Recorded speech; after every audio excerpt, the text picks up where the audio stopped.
نحمدہ ونصلی ونسلم علی سیدنا و مولانا محمد رسولہ النبی الامین المکین الحنین الکریم الرؤوف الرحیم اما بعد فاعوذ باللہ من الشیطان الرجیم بسم اللہ الرحمن الرحیم ومن الناس من یجادل فی اللہ بغیر علم ولا ہدی ولا کتاب منیر صدق اللہ مولانا العظیم۔ مشائخ اعظام، علماء کرام، اساتذہ، معلمات، طلباء و طالبات اور دنیا بھر کے مجالس علم میں شرکت کرنے والے متعلمین اور مستفیدین، اللہ رب العزت کا شکر ہے جس کی توفیق سے ہم نے مجالس العلم کا ایک سلسلہ وار حلقہ شروع کیا ہے۔ پچھلی نشست میں ہم نے علم کے موضوع پر بات کرتے ہوئے علم کے حاصل ہونے کے مختلف ذرائع اور وسائل کا ذکر کیا اور یہ واضح کیا کہ علماء، متکلمین اور اصولیین ان کے بارے میں یہ کہتے ہیں کہ یہ وہ طریق ہیں، یہ وہ راستے ہیں جو علم تک پہنچاتے ہیں، یہ طرق موصلہ ہے، علم تک پہنچانے والے طریقے، جنہیں عرف عام میں نے سمجھا دیا کہ یہ حصول علم کے ذرائع، وسائل اور وسائط۔ اس حوالے سے پچھلی نشست میں ہم نے فطریات پر جو بدیہیات میں ہے اس پر بھی گفتگو کر لی تھی، پھر وجدانیات پر بھی گفتگو کر لی، پھر ہم نے متواترات پر بھی گفتگو کر لی تھی، تجربیات پر بھی گفتگو کر لی اور حدسیات پر بھی گفتگو کر لی، اور آخر میں بڑی تفصیل کے ساتھ پھر ہم نے حسیات پر بات کی،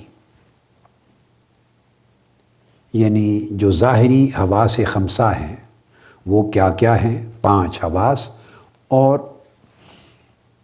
ان 5 حواس کے ذریعے کیا کیا ادراک ہوتا ہے، یہاں تک ہم نے گفتگو کل مکمل کی۔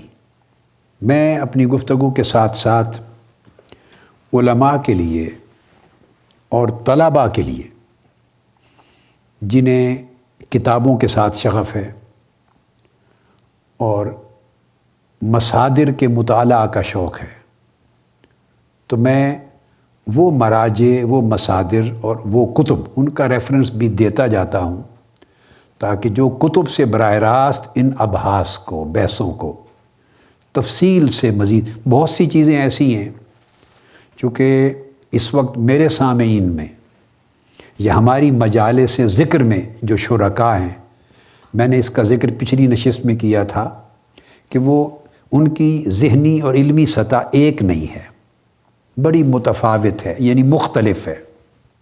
بڑے اونچے درجے کے صاحبان علم سے لے کر بچوں تک بھی شامل ہیں جو بیٹھ کے سنتے ہیں اور استفادہ کرتے ہیں۔ سو میں کئی ایسی بحثیں جو ان موضوعات سے متعلق ہیں وہ میں ان مجالس علم میں ان کو شامل نہیں کر سکتا، تو میں ساتھ رجوع کرنے کے لیے کتب کا حوالہ دے دیتا ہوں کہ کچھ لوگ اگر مزید ذوق رکھیں ان مباحث کے لیے تو وہ ان کتب کو پڑھ لیں۔ ہم نے علم کی تعریف پر بھی اچھی بحث کر لی تھی، علم کے مقابلے میں پھر جہل پر گفتگو کر لی تھی، جہل بسیط اور جہل مرکب کا فرق سمجھا دیا تھا، اور جہل کے بعد پھر مرتبہ وہم، پھر اس کے بعد مرتبہ شک، پھر مرتبہ ظن، پھر مرتبہ علم، اور علم یقینی اور علم ظنی، یہ فرق واضح کر لیے تھے۔ اور علم کی تعریف کیا ہے، تصدیق کی اور تصور کی تعریف کیا ہے، اور علم میں اور محض تصور میں کیا فرق ہے، یہ وہ موضوعات ہیں جن پر ہم یہ اور ان کے کئی متعلقات پر ہم گفتگو کر چکے ہیں۔ میں آگے بڑھنے سے قبل کچھ کتابوں کو ریفر کر دوں پڑھنے کا شوق رکھنے والوں کے لیے۔ اس پر بہت قدیم زمانے میں جو گفتگو کی، سب سے اوائل علماء جنہوں نے اس موضوع پر لکھا کن کی کتابوں میں، ان میں ایک قاضی ابو یعلا البغدادی ہیں۔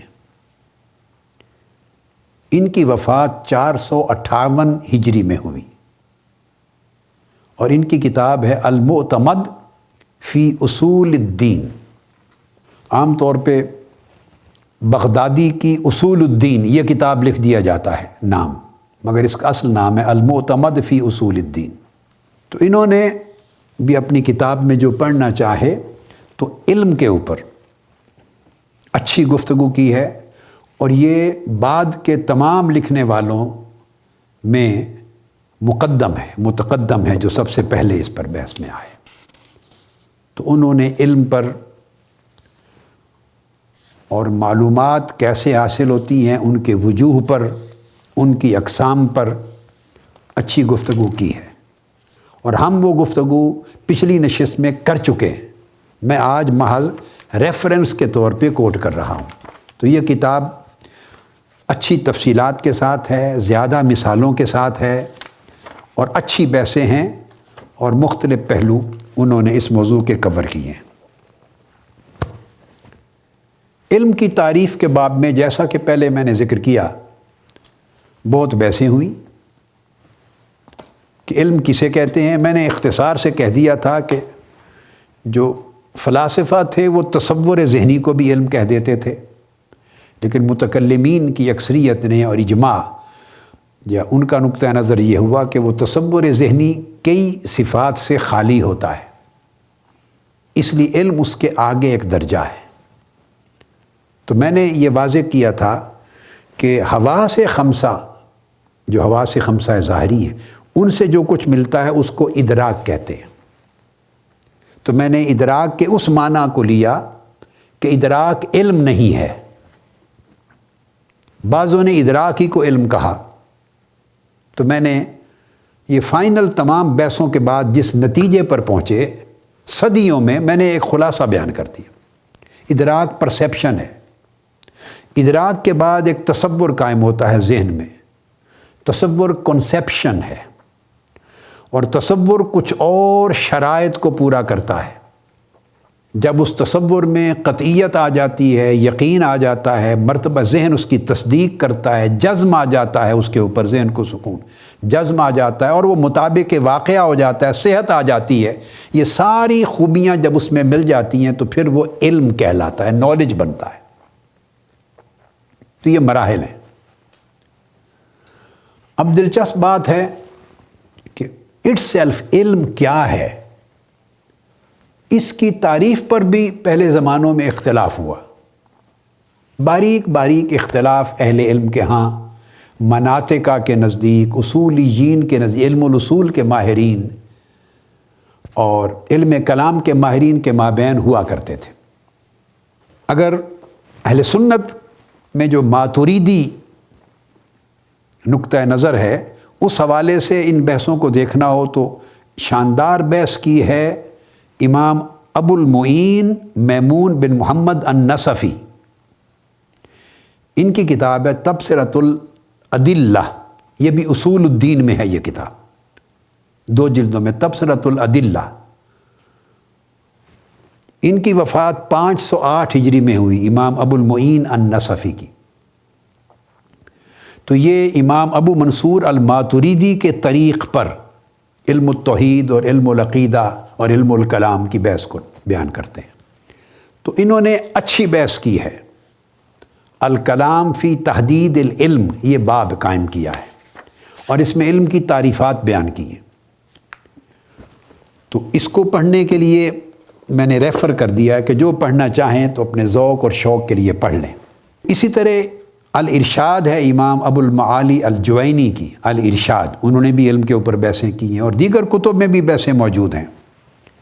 ابن قدامہ کی المغنی میں بحث موجود ہے، اور الگ الگ کتب ہیں جو ساتھ ذکر ان کا آتا چلا جائے گا، ان تمام کتابوں میں بہتر نظم کے ساتھ جس کو بیان کیا ہے، نظم کے اعتبار سے، وہ حنفی ایک امام ہے، امام ابو اسحاق الزاہد الصفار، ابو اسحاق ابراہیم بن اسماعیل نام ہے، البخاری الحنفی، اور ان کا لقب ہے الزاہد الصفار۔ تو امام ابو اسحاق البخاری الصفار، ان کی وفات ہوئی 534 ہجری میں، تو گویا امام ابو المعین نصفی اور امام ابو اسحاق الصفار کا زمانہ لگ بھگ قریب کا ہے۔ یہ ہم اثر ہیں، کئی سال اکٹھے ایک زمانے میں ہوئے، بغدادی ان سے پہلے ہوئے۔ ان کی کتاب ہے تلخیص الادلہ، امام ابو المعین نصفی کی کتاب تھی تبصرۃ الادلہ، اب یہ کتاب ہے تلخیص، الخلاصہ ہے تلخیص الادلہ، قواعد توحید پر۔ انہوں نے اچھے نظم سے علم کی تعریف بیان کی، اور اس میں جو اختلاف ہے تو چند مختصر تعریفات کو کوٹ کیا ہے۔ باقی کتابیں جن کا ذکر پچھلی نشستوں میں ہم کرتے رہے ہیں، جیسے امام رازی کی الماصول، یہ علم الاصول کے اندر، یا سبکی کی جمع الجوامع اور دیگر اس طرح کی، وہ کتابیں بعد میں آئی ہیں۔ اسی طرح بڑی اچھی بحث کی ہے بعد ازاں ابن الحاجب نے بھی، وہ مختصر ہے مگر شرح ابن الحاجب ہے تحریر المطالب، اس میں بھی علم کے اوپر مختلف مواقع پر اچھی بحثیں کی ہیں۔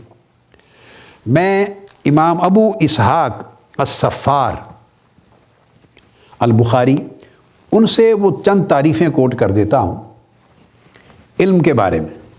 اس سے آپ کو یہ اندازہ دلانا بھی مقصود ہے کہ مسلمانوں کی تاریخ میں علماء، اسکالرز، ائمہ، اکابر ہر فیلڈ میں کتنے متبحر ہوتے تھے، اور علم کے ہر میدان میں کتنا کام کیا۔ یہ بات نہیں ہے کہ ایجوکیشن آج ایک سبجیکٹ آ گیا، ایک سائنس آ گئی ہے، نہیں، علم کو، نالج کو ایک سائنس کے طور پر اس کے سینکڑوں کتب لکھی گئیں، اور آج سے 1000 سال قبل، 1100 سال قبل اتنا نالج کا کلچر امت مسلمہ میں ڈیولپ ہو چکا تھا، علم کا کلچر۔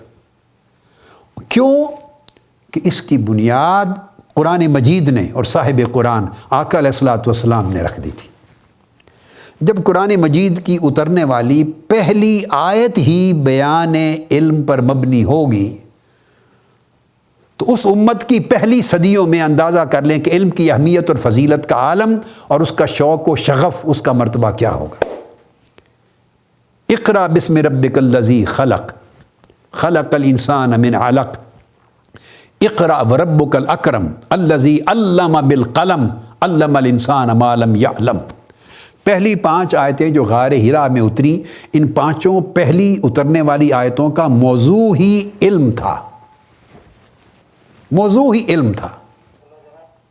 تو جب قرآن مجید کے نزول کی ابتدا ہی علم کے موضوع سے ہوگی، تو پھر آپ اندازہ کر لیں، پھر آقا علیہ الصلوۃ والسلام نے اپنی حیات طیبہ میں کتنی اس پر اہمیت پر زور دیا، اور عملاً کتنا اس کو امپلیمنٹ کیا علم کی اہمیت کو، اس پر ہم آگے گفتگو کریں گے انشاءاللہ تعالی۔ علم کے موضوع پر آتے ہوئے نا آگے گفتگو کریں گے۔ تو اس کا ایک ایسا شوق پیدا ہوا صحابہ کرام میں حصول علم کے لیے، طلب علم کے لیے، جہاں سے علم ملتا وہ نکل پڑتے۔ آقا علیہ السلام کا ایک فرمان تھا، اطلب العلم ولو کان بالصین، علم حاصل کرو خواہ تمہیں وہ علم چین میں جا کے ملے، چین سے کیوں نہ حاصل ہو۔ تو سفر کرتے، راتیں جاگتے، طویل مسافتیں کرتے، حتیٰ کہ ایک حدیث کا پتہ چلتا، علم ہوتا کہ دمشق میں ایک صحابی ابھی زندہ ہیں، انہوں نے آقا علیہ السلام سے براہ راست سماع کیا تھا، تو سفر کر کے مدینہ سے دمشق تک جاتے اور اس ایک حدیث کا سماع کرتے۔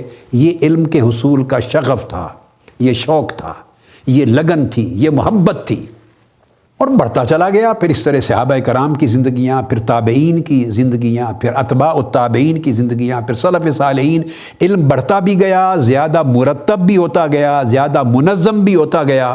اس کی کیٹیگریز بنتی گئیں، کلاسیفائی ہوتا گیا، اسپیشلائزیشنز ہوتی چلی گئیں، اس تنے سے برانچز نکلتی گئیں.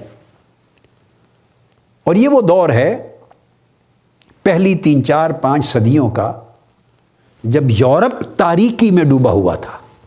یورپ میں علم کا چراغ نہیں جلتا تھا، نہ برطانیہ میں، نہ فرانس میں، نہ جرمنی میں، نہ یورپ کے باقی ممالک میں.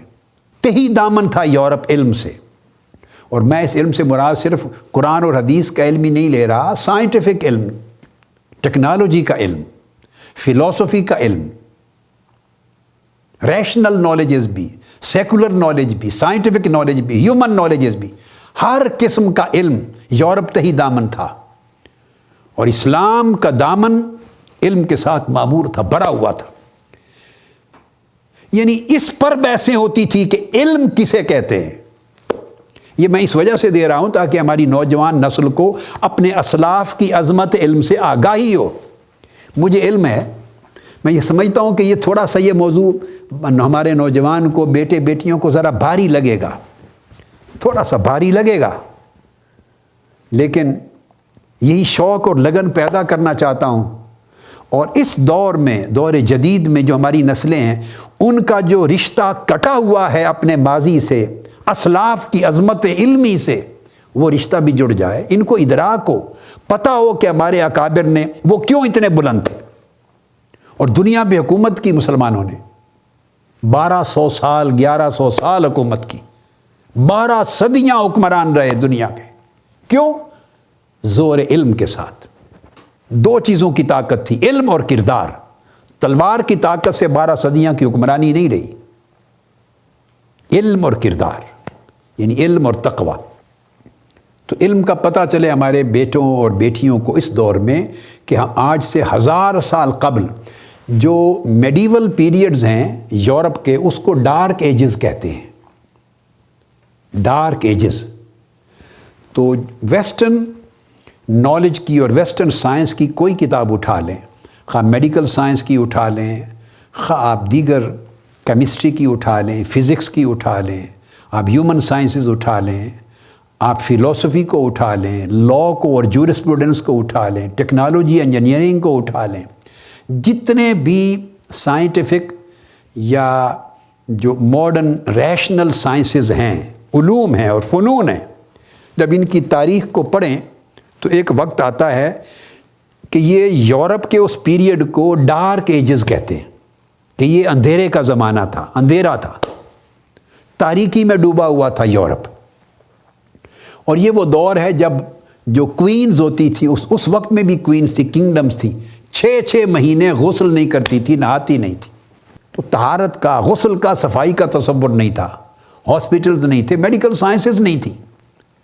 یہ وہ دور ہے کہ جب اس دور میں یورپ کا عالم یہ تھا. اور اسپین، قرطبہ، گریناڈا کے ہاسپٹلز میں مسلمان ڈاکٹر اوپن ہارٹ سرجری کر رہے تھے. اس وقت اوپن ہارٹ سرجری ہو رہی تھی. سائنس، ٹیکنالوجی، انجینئرنگ میں، اریگیشن میں اتنا ڈیولپ کر دیا تھا مسلمانوں نے، پہلی صدیوں کے مسلمانوں نے. یہ وہی نالج ہے جو سارا ٹرانسفر ہو کر اسپین اور سسلی کے چینل سے یورپ میں پہنچا ہے. یعنی وہ شوق اس علم کا مکہ اور مدینہ سے چل کے شام میں پہنچا ہے، مصر میں پہنچا ہے، بغداد میں پہنچا ہے. کوفہ، بصرہ، بغداد، دمشق، مصر، یہ سارے مملکتوں میں پہنچا ہے. علم کے وہ چراغ اس نے اس دنیا کو روشن کیا ہے. پھر مغرب میں پہنچا ہے، افریقہ میں، الجزائر، ٹیونس میں پہنچا ہے علم. وہاں سے پھر یہ اسپین میں داخل ہوا ہے، یورپ کے اندر، وہ علم جس کا سفر مدینہ سے شروع ہوا تھا. تو اسپین، اندلس اور سسلی یہ اسلامی علوم کے مرکز بن گئے ہیں، اسلامی علوم و فنون کے. وہاں سے ٹرانسفر ہو کے پھر یورپ میں انٹر ہوا ہے، اور یورپ سے انگلینڈ میں، اور انگلینڈ کے بعد پھر امریکہ وغیرہ میں اور کینیڈا میں. یہ مغرب کی طرف چلتا رہا ہے. جتنا آپ ادھر آتے چلے جائیں، یہ سب اندھیرے میں ڈوبے ہوئے خطے تھے، خطہ ارضی. سب سے پہلی دنیا انسانیت میں اگر ان میڈیول پیریڈز میں علم کے چراغ جلے ہیں تو وہ سرزمین مدینہ سے جلے ہیں، اور ان چراغوں کو لے کر مسلمان قریہ قریہ، بستی بستی، نگر نگر، ایک ایک ملک اور مختلف زمین کے خطوں میں گئے۔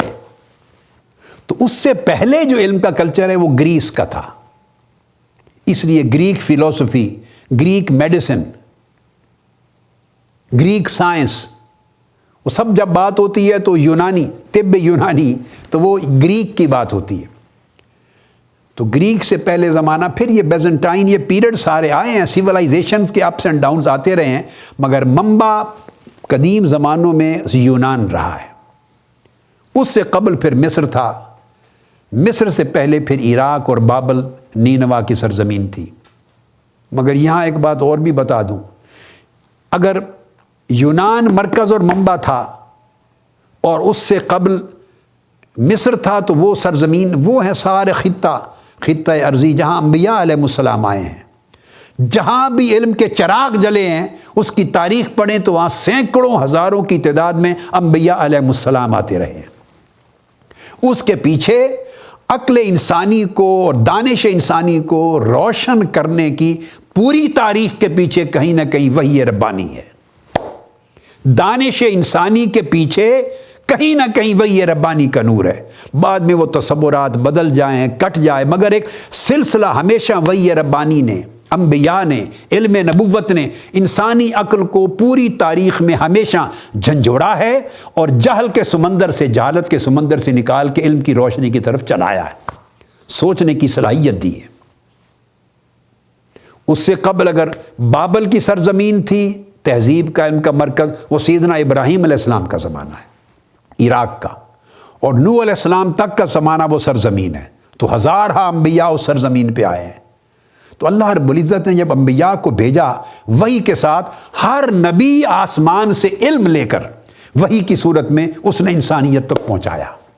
ہر نبی علم لے کے انسانیت کے ساتھ طرف مبعوث ہوا، اور یہ سلسلہ، اور آدم علیہ السلام سب سے پہلے نبی، وہ بھی علم کے ساتھ مبعوث ہوئے۔ فرمایا علم آدم الاسماء کلھا، تو سب سے پہلا پیغمبر دنیا میں جب اللہ رب العزت نے جن کو بنایا تو انہیں بھی مزین کیا علم کی دولت کے ساتھ، اور علم کی عظمت دکھا کر اللہ رب العزت نے ملائکہ کو فرمایا کہ سجدہ کرو، تسلیم کرو اس کی عظمت کو۔ تو ابتدا بھی علم سے کی، اور سلسلہ نبوت جب جہاں کے ختم کیا آقا علیہ السلام پر، تو اس قرآن کو بھی علم کا منبع اور علم کا مصدر اور علم کا مرکز بنایا۔ فرمایا فصلناہ علی علم، اس قرآن کو مفصل علم بنایا۔ اس کی گفتگو ہم پہلے تفصیلی کر چکے ہوئے ہیں۔ تو مقصد بات کرنے کا یہ تھا کہ چونکہ مذہب دین اسلام، اس کا نیوکلیس علم ہے، اس کے اندر جہالت کی کوئی گنجائش نہیں، اس کا مرکز و محور علم ہے۔ اول تا آخر دین میں، مذہب اسلام میں، دین اسلام میں علم کی اہمیت۔ علم کو نور کہا ہے، جہالت کو تاریکی، علم کو حیات کہا ہے، جہالت کو موت۔ تو اس لیے یہ کلچر پیدا کیا آقا علیہ السلام نے امت مسلمہ میں۔ میں نے آج آپ کو تھوڑی سی ایسی بائی دی وے چلتے ہوئے، میرے ذہن میں خیال میں نہیں تھا، ایسے تھوڑی سی بیک گراؤنڈ ہسٹوریکل دے دی، مگر انشاءاللہ علم کی نشستوں میں آگے اس کے اوپر میں الگ سے گفتگو کروں گا، الگ موضوعات جو میں آج بیان نہیں کر رہا۔ ایک پس منظر بتانا تھا کہ علم سے کتنا شغف امت مسلمہ کا پیدا ہوا، اور ابتدائی جو قرون اولیٰ تھے اور قرون وسطیٰ، پہلی صدیاں، ان میں علم کتنا اونچا گیا، اور اب مسلمان علم سے کتنا دور ہو گئے۔ پہلی صدیوں میں دور دراز سے لوگ حصول علم کے لیے اسلامی مراکز کی طرف جاتے تھے، یعنی نیشا پور اگر مرکز علمی تھا ایران میں، وہاں جاتے تھے۔ سمرقند، بخارا، یہ ازبکستان، ترکمانستان، یہ سینٹرل ایشین سٹیٹس کے اندر جو علاقے ہیں، وہاں جاتے تھے، سمرقند، بخارا کے علاقوں میں، بغداد جاتے تھے، دمشق جاتے تھے، مصر جاتے تھے۔ تو پوری دنیا سے ٹریول کر کے پھر اسپین جاتے تھے، اسلامک اسپین میں لوگ طلب علم کے لیے اسلامی دنیا میں جاتے تھے۔ اب طلب علم کے لیے اسلامی دنیا سے لوگ مغربی دنیا میں جاتے ہیں۔ دینی حوالے سے بات نہیں کر رہا، مطلقاً علم کی بات کر رہا ہوں۔ تو اب ہم جب مغربی دنیا ٹریول کر کے حصول علم کے لیے جاتے ہیں اسلامی دنیا سے، تو یہ اس بات کا بین ثبوت ہے کہ اسلامی دنیا طریق علم چھوڑ چکی ہے، وہ جہالت کے اندھیروں میں چلی گئی۔ یہی اسی جہالت نے اسے تباہی اور بربادی اور زوال کا شکار کر دیا۔ جیسے آپ ہماری اپنی پاکستان کی سوسائٹی دیکھتے ہیں، لٹریسی ریٹ، لوگوں کی علمی حیثیت، ان کی شعوری حیثیت اور سطح، یہ عکاس ہے کہ علم کی اہمیت ہمارے معاشروں میں کیا رہ گئی۔ جس سوسائٹی میں مال اور دولت کی اہمیت بڑھ جائے، علم کی کم ہو جائے، وہ سوسائٹی کبھی باوقار طریقے سے زندہ نہیں رہ سکتی، اور معاشروں کو پھر سے زندہ ہونے اور عزت کی طرف رواں دواں ہونے کے لیے سفر پھر علم سے شروع کرنا ہوگا۔ یہ ایک پس منظر، ایک تاریخی بیان سا ہو گیا۔ اب میں عرض یہ کر رہا تھا کہ علم کی تعریف میں کہ نہایت منظم طریقے سے بات کی امام ابو اسحاق البخاری نے، جو الزاہد الصفار کے نام سے معروف ہیں۔ انہوں نے کہا کہ بعض لوگوں نے یہ تعریف کی کہ علم ہے العلم درک المعلوم علی ما ہوا بہی، جس چیز کو آپ جاننا چاہتے ہیں اس کی اصل ماہیت کا ادراک کر لینا علم ہے۔ پھر اس کو رد کر دیا، انہوں نے کہا کہ اس کو علم نہیں کہہ سکتے، چونکہ ادراک احاطہ کرنے کو کہتے ہیں، احاطہ کرنے کو۔ تو اس کا مطلب ہے اللہ کا تو علم ہی نہیں حاصل ہو سکتا بندے کو، کیونکہ اللہ کا احاطہ ممکن نہیں، ادراک ممکن نہیں۔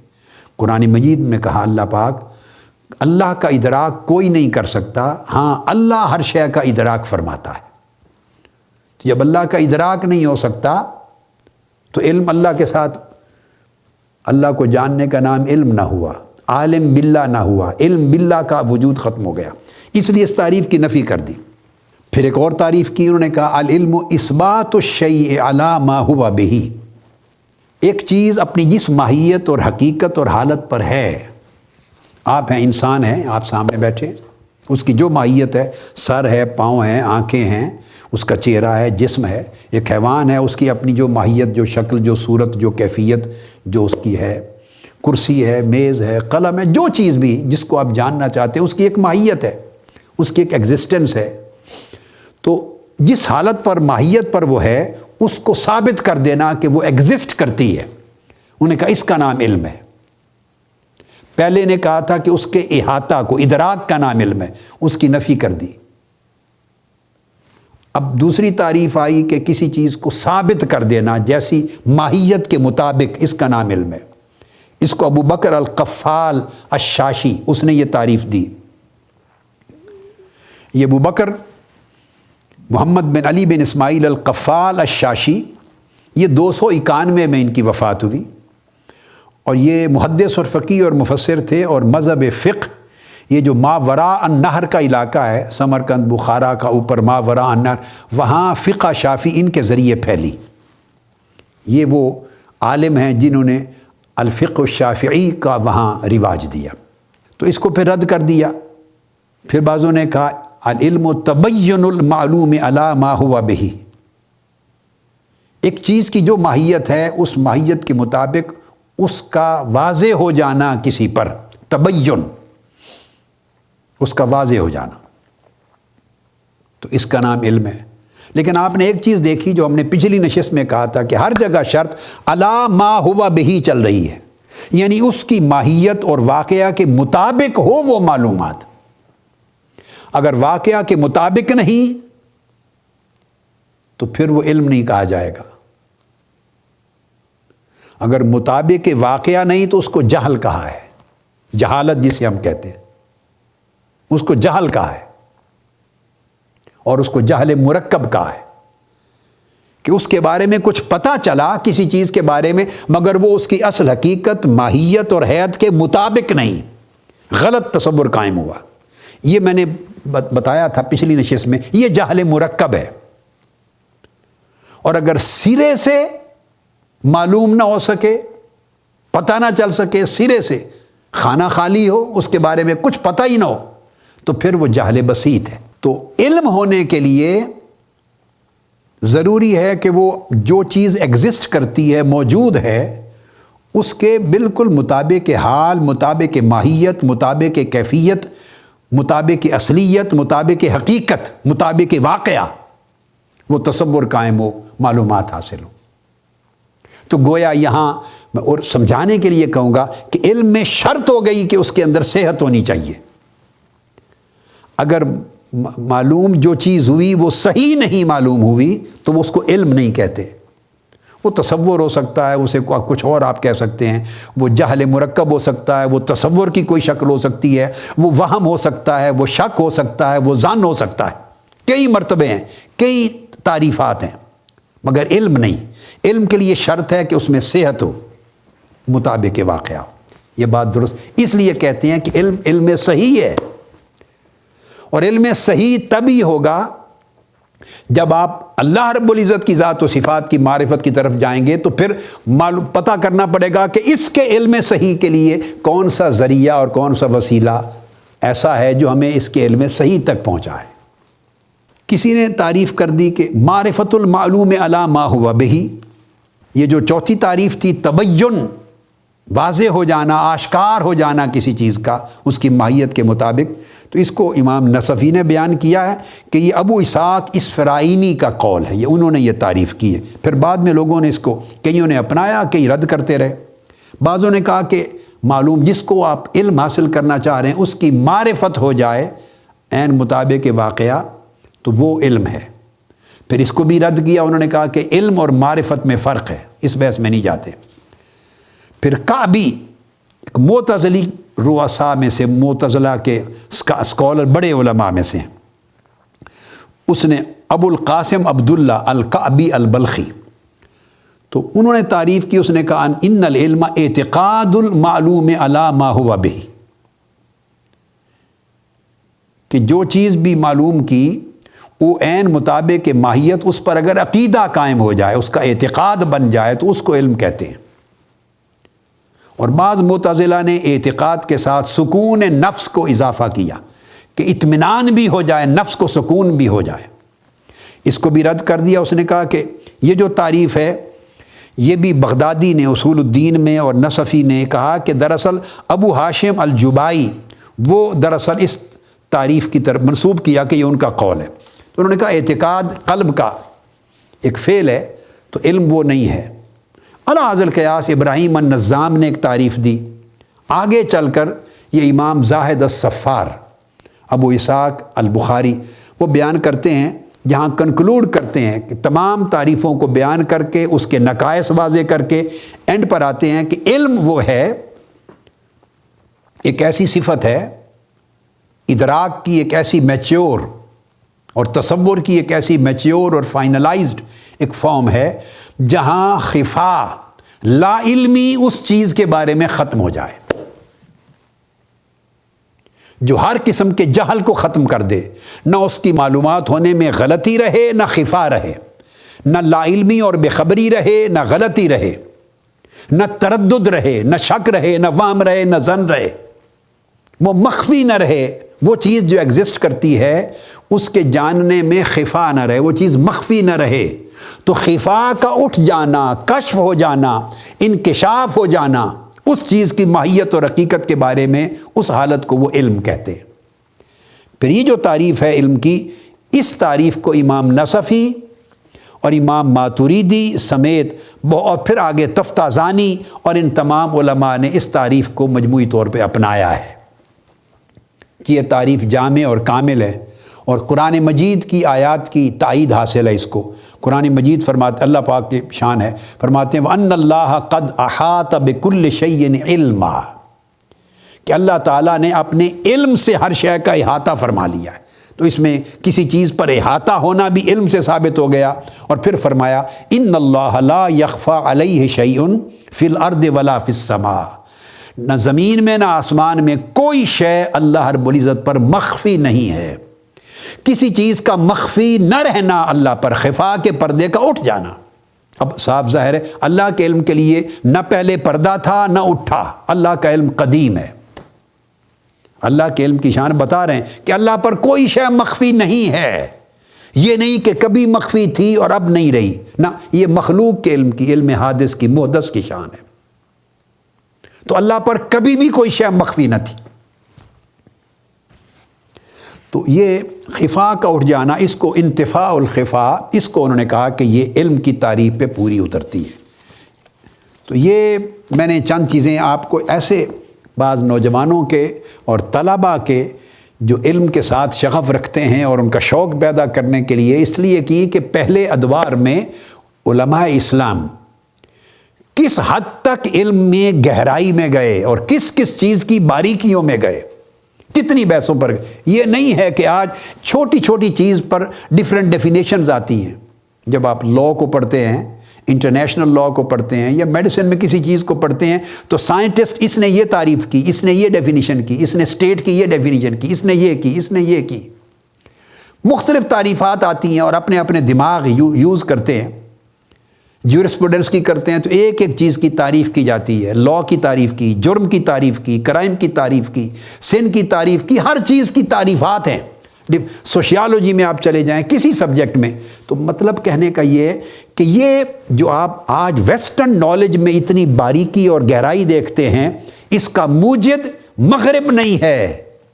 ایک ایک چیز کی گہرائی تک جانا اور نہایت چھوٹی چھوٹی باریکیوں تک جانا اور ایک ایک پردے کو اٹھا کے تھوڑے تھوڑے فرق کے ساتھ تعریفات کرنا، تقسیمات کرنا، نالج کا یہ جو ایپٹیچیوڈ ہے یہ ویسٹ میں پیدا نہیں ہوا، یہ اسلام کی تاریخ میں پیدا ہوا ہے۔ یہ سمجھانا چاہتا ہوں۔ مجھے علم تھا کہ یہ علم کی یہ جو تعریفات دے رہا ہوں 5 6 7 یہ کئی سننے والوں پر اور نوجوان بیٹے بیٹیوں پر ذرا بھاری ہوں گی، ہیوی ہوں گی، مگر بتانا مقصود یہ تھا انہیں اپنی عظیم علم کی تاریخ کی طرف لے جانا، کہ جو ریسرچ کا ایپٹیچیوڈ ہے۔ جب آپ کسی چیز کی تعریف کرتے ہیں تو تعریف میں اس کا تعین کرتے ہیں، اس کی حدود صحت متعین کرتے ہیں، اس کی صحت کا امتیاز مقرر کرتے ہیں، دوسری مماثل چیزوں سے کہاں کہاں فرق ہے، اس کا نام پھر اور رکھتے ہیں، اس کا نام اور رکھتے ہیں۔ تو یہ جو ایک پوری تعریف کی مختلف شرائط ہیں ساری، یہ آج کی دنیا کے فلسفیوں نے، سائنسدانوں نے، قانون دانوں نے اور مختلف انٹلیکچول سائنسز کے بانیوں نے ویسٹرن ورلڈ میں ایجاد نہیں کی۔ میں بتانا یہ چاہتا ہوں اس تھوڑی سی بحث کے نتیجے میں کہ یہ ایپٹیچیوڈ، یہ انداز علم کا، تحقیق کا اپروچ، یہ بھی اسلام کی دنیا سے آیا ہے۔ یعنی پوری دنیا کو مشرق سے مغرب تک علم کا اور تحقیق کا کلچر بھی مسلمانوں کی پہلی صدیوں نے دیا ہے۔ اور اب ہم اپنے حال کو دیکھ لیں کہ ہم کہاں پھرتے ہیں اور کتنے تباہ حال ہیں۔ چونکہ پچھلی نشست تک یہ باتیں ہو گئیں، آج میں نے علم کے باب میں اضافہ کیا، تو ہماری گفتگو یہاں ختم ہوئی تھی پچھلی نشست میں حواس خمسہ کا، کہ جو مدرکات حسی ہیں اس میں کیا وہ چیز ہے جو اب پچھلی بات سے جوڑ کے آگے چل رہا ہوں۔ یہ درمیان میں ایک بحث علم کی تعریفات کی اور تاریخ علم کے باب میں وہ تھوڑی سی وہ میں نے ایڈ کر دی آج کی گفتگو میں۔ تو کل ہم نے گفتگو جو ختم کی حواس خمسہ ظاہری پر، تو اس میں بتایا کہ آنکھ جن چیزوں کو دیکھ سکتی ہے ان کو ہم منظورات یا مبصرات کہتے ہیں، کان آوازوں کو، جن چیزوں کو سن سکتے ہیں ان کو مسموعات کہتے ہیں، ناک جن خوشبو بدبو کو سونگھتے ہیں ان کو مشمومات کہتے ہیں، زبان جن کو چکھتی ہے ذائقے سے اس کو مذوقات کہتے ہیں، اور ہاتھ جن کو چھوتے ہیں ان کو ملموسات کہتے ہیں۔ تو کل کی گفتگو یہاں پر ختم ہوئی تھی کہ یہ سارے جو حواس ہیں یہ ذریعہ، ان میں سے ہر ایک علم کا ذریعہ ہے۔ اب یاد رکھ لیں،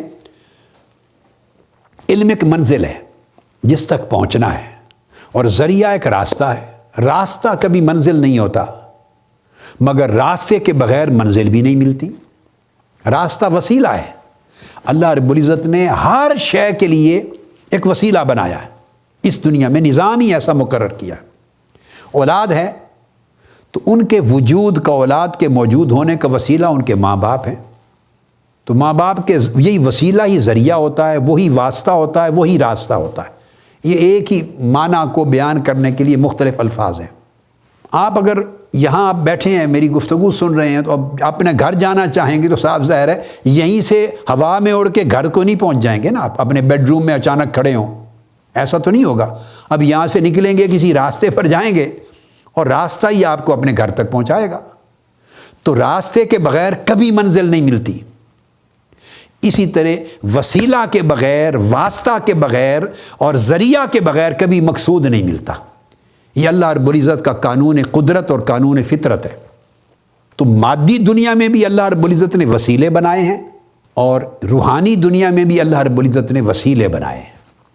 اور یاد رکھ لیں، وسیلہ کو ماننا، واسطہ کو ماننا، ذریعہ کو ماننا کبھی بھی مقصد کی اور منزل کی نفی نہیں ہوتی۔ نہ منزل کے ساتھ واسطہ کبھی شریک ہوتا ہے۔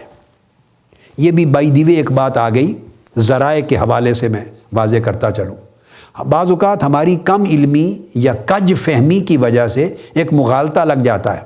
ہم سمجھتے ہیں کہ معاذ اللہ اگر کسی کو، بزرگوں کو، اولیاء کو، صلحاء کو، انبیاء کو، نیک اعمال کو، نیک مقامات کو، نیک ہستیوں کو، کسی کو اگر وسیلہ مان لیا تو ہم سمجھتے ہیں شاید اللہ کو ایک ماننے یا اس کی توحید میں، اس کی الوہیت میں شریک ہو جائے گا۔ یاد رکھ لیں، وسیلہ کبھی مقصود میں شریک نہیں ہوتا۔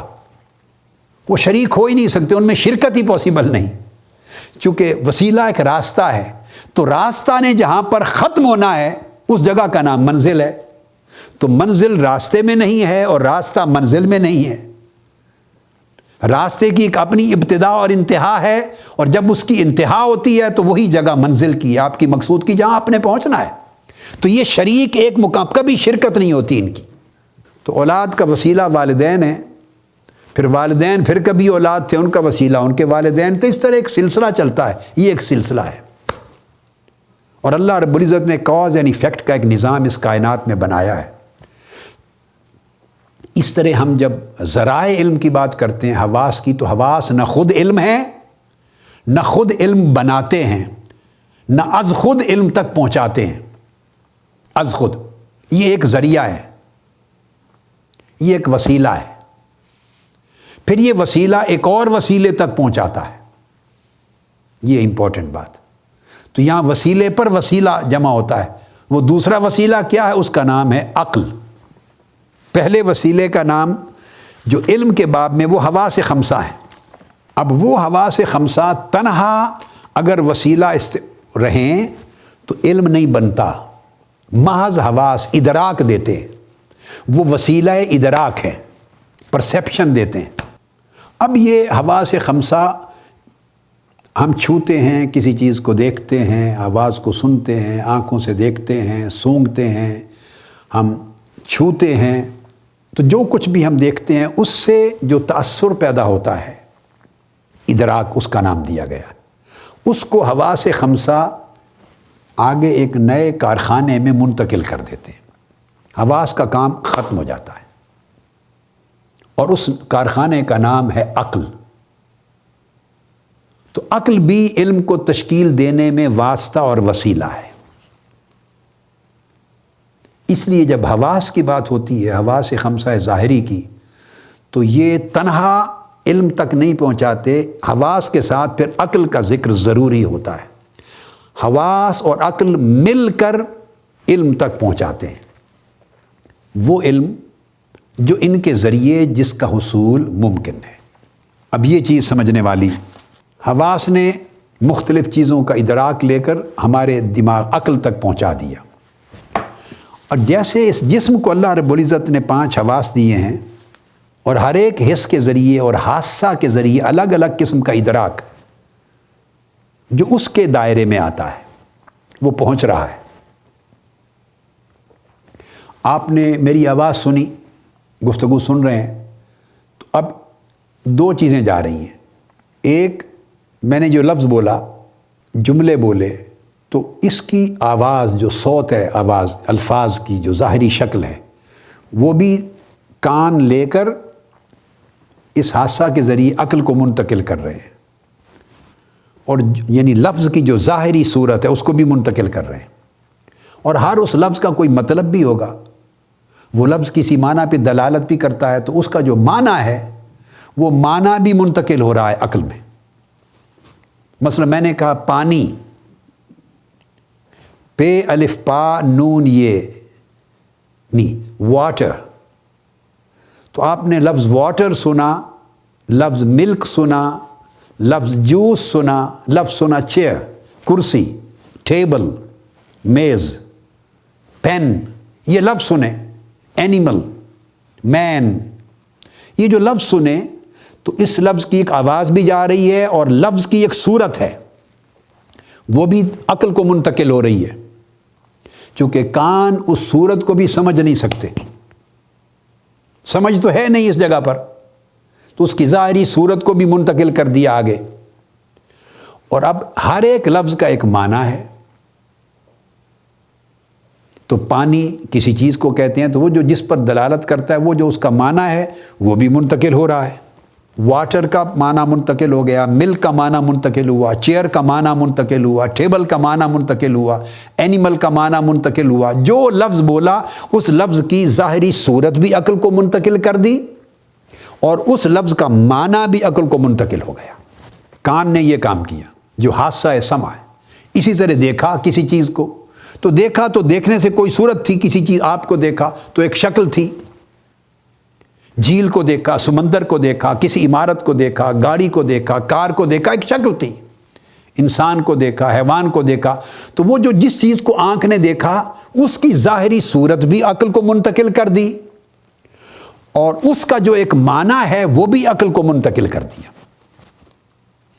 علی ھذا القیاس اسی طرح باقی جو حواس ہیں ان کا بھی یہی ہوا، سونگھا، چھوا اور ذائقے سے چکھا، تو ہر چیز کا ہر جو احساس پیدا ہوتا ہے اس احساس میں ایک اس کا ظاہر ہے، ظاہری صورت ہے، اور ایک اس کا باطن ہے، اس کا معنی ہے جس پر وہ دلالت کرتا ہے۔ تو اس کے ظاہر اور باطن کو یعنی اس کی ظاہری صورت اور معنی کو دونوں کو حواس منتقل کر دیتے ہیں عقل میں۔ یہاں سے یہ چیز بھی معلوم ہو گئی کہ کوئی کارآمد چیز نہیں ہے جس کا صرف ظاہر ہو باطن نہ ہو۔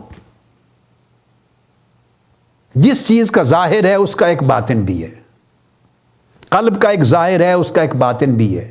دینی تعلیمات میں ایک ظاہر کا پہلو ہے، ایک باطن کا پہلو ہے۔ عبادت میں ایک ظاہر ہے، ایک باطن ہے۔ آپ نماز پڑھتے ہیں اور اس کا ظاہر یہ ہے کہ آپ ہاتھ اٹھاتے ہیں، تکبیر تحریمہ کرتے ہیں، ہاتھ باندھتے ہیں اور قیام کرتے ہیں، رکوع کرتے ہیں، قرات کرتے ہیں، سجود کرتے ہیں، اٹھتے بیٹھتے، پھر آخر میں تشہد کرتے ہیں اور سلام پھیرتے ہیں۔ یہ اس کی ظاہری صورت ہے۔ قرات پڑھنا، جو کچھ پڑھ رہے ہیں وہ بھی ظاہری صورت ہے، پڑھ رہے ہیں نا زبان سے، اور اس کا ایک باطن ہے۔ وہ باطن آپ کی نیت کے ساتھ شروع ہو گیا کہ آپ متوجہ الی اللہ ہو گئے، دنیا سے ہاتھ اٹھا کر، توجہ ہٹا کر، دھیان اٹھا کر آپ کا دھیان اللہ کی طرف لگ گیا۔ آپ اللہ کی بندگی کر رہے ہیں، اللہ کا قرب چاہ رہے ہیں۔ اس عبادت کے ذریعے اللہ پاک کے حضور اپنی تواضع، انکساری اور بندگی کا اظہار کر رہے ہیں۔ دل میں اللہ کی طرف محبت آ رہی ہے، اس کی رضا کے طلبگار ہیں، اس کے قرب کے طلبگار ہیں، اس سے معافی کے طلبگار ہیں۔ قیام ہے تو آپ اس کے حضور کھڑے ہیں، سجود ہے تو اس کے در پر آپ سجدہ ریز ہیں، بیٹھے ہیں تو اس کے در پہ طلبگار بن کے بیٹھے ہیں کہ مولا عطا کر۔ تو پوری نماز کے ہر رکن، ہر واجب اور ہر جو عمل اور فعل ہے اس کے اندر ایک ظاہر کے ساتھ باطن بھی ہے۔ روزہ ہے، آپ روزہ رکھتے ہیں، بھئی اس ٹائم سحری کے وقت کھانا کھایا اور پھر فجر جو ہی ہوئی اس سے قبل کھانا کھانا چھوڑ دیا اسی لمحے، پھر غروب آفتاب کے بعد جا کے کھانا پینا افطار کیا، یہ اس کا ظاہر ہے۔ سحری کھائی، افطار کیا اور سارا دن بھر کچھ نہیں کھایا، یہ اس کا ظاہر صورت ہے۔ اور اس کی باطن صورت کیا ہے؟ لعلکم تتقون، تاکہ اللہ کے لیے کھانا پینا جو حلال چیز ہے وہ چھوڑ کر بھی تقوی تمہیں حاصل ہو، تو اس کے اندر تقوی ہے۔ تو اگر تقوی نہ رہے تو ظاہر فائدہ مند نہیں، کھانا پینا چھوڑ دینا، بھوک اور پیاس فائدہ مند نہیں اگر تقوی حاصل نہ ہو۔ اس کا مطلب اگر باطن کے مقاصد پورے نہ ہوں تو ظاہر فائدہ نہیں دیتا، اور اگر باطن پہ توجہ ہٹ جائے، فقط ظاہر پہ رہے تو پھر وہ کامل نہیں ہوتا وہ عمل۔ یہ تمام عبادات میں، معاملات میں، اخلاق میں، احوال میں یہ سب چیزیں ہیں۔ تو شریعت کا بھی ایک ظاہر ہے اور اس کے اندر ایک طریقت اور حقیقت ہے، یہ اس کا باطن ہے۔ ظاہر دین کے احکام کا فقہا اور علماء سمجھاتے ہیں، اور باطن احکام کا اور دین کی تعلیمات کا صوفیاء اور اولیاء اور صالحین سکھاتے ہیں۔ ہر فن کے ایک استاد، ہر فن کا استاد ہوتا ہے۔ تو ظاہر اور باطن، تو یہ بات ہو رہی تھی کہ حواس میں سے ہر ایک حص نے ایک ظاہر صورت عقل کو منتقل کر دی، اور اس کا باطن بھی منتقل ہو گیا، یعنی اس کا معنی۔ قرآن مجید کا بھی ظاہر اور باطن ہے۔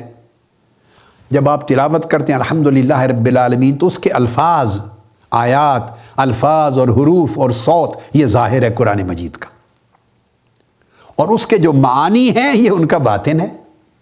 بڑی سادہ بات ہے سمجھنے کے لیے، اس کے معانی اس کا باطن ہے۔ پھر باطن کا بھی ایک باطن الباطن ہوتا ہے، معانی کے اندر پھر اسرار ہیں، رموز ہیں، معارف ہیں، مقاصد ہیں، ان معانی کے، وہ پھر باطن الباطن ہے۔ اس طرح اللہ رب العزت نے، دیکھیے نا، جس طرح 7 آسمان بنائے ہیں، ہر چیز کے اوپر ایک مرتبہ، پھر اوپر ایک مرتبہ، 7 زمینیں ہیں۔ سمندر میں جائیں تو تہ در تہ سمندر کی تہیں ہیں، زمین کی اپنی کئی تہیں ہیں۔ آپ پوچھیں جو سائنسدان لوگ ہیں، ارضیات کے ماہرین بتائیں گے زمین کی اپنی تہیں ہیں، فضا کی اپنی تہیں ہیں، کرے ہیں ان کی اپنی تہیں ہیں، ہر شے کی تہ در تہ اللہ پاک نے کائنات کو قرآن آسمانوں کو بتایا، طبق در طبق بنایا، آسمانوں کو طباقہ کہا، طبق در طبق، تہ در تہ بنایا۔ تو یہ منازل ہیں، مراتب ہیں، درجات ہیں۔ اسی طرح تعلیمات میں بھی مراتب ہیں، مدارج ہیں۔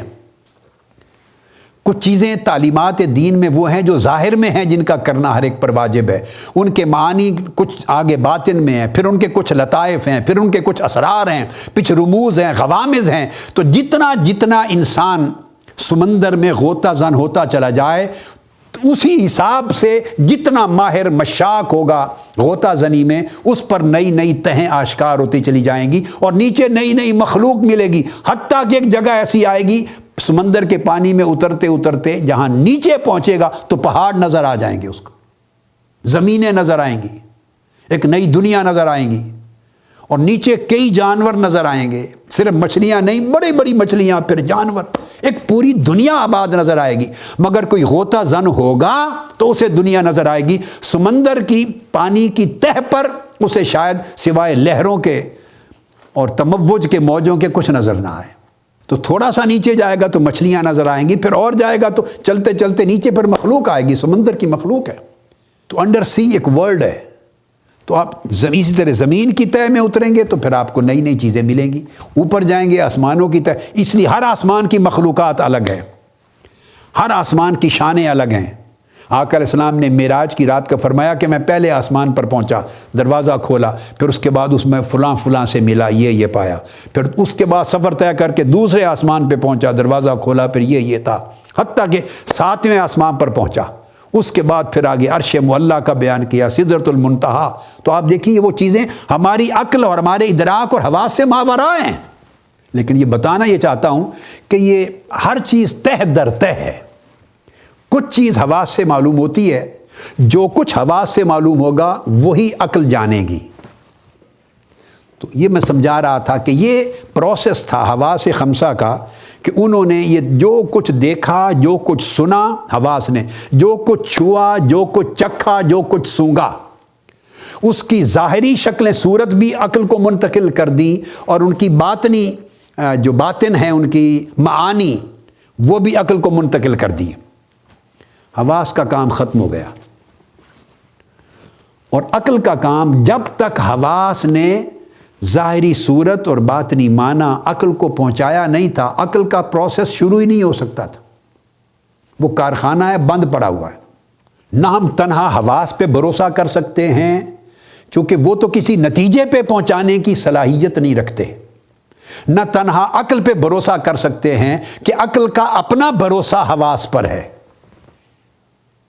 وہ تو آنکھ کا انتظار کر رہی ہے بیٹھی کہ آنکھ کسی چیز کو دیکھے، مشاہدہ کرے، اور جو منظور ہے، جو آبجیکٹو اس نے دیکھا ہے آبجیکٹ، اس کی ظاہری صورت بھی مجھے منتقل کر دے اور اس کا معنی بھی منتقل کر دے، دونوں تاثرات منتقل کر دیں۔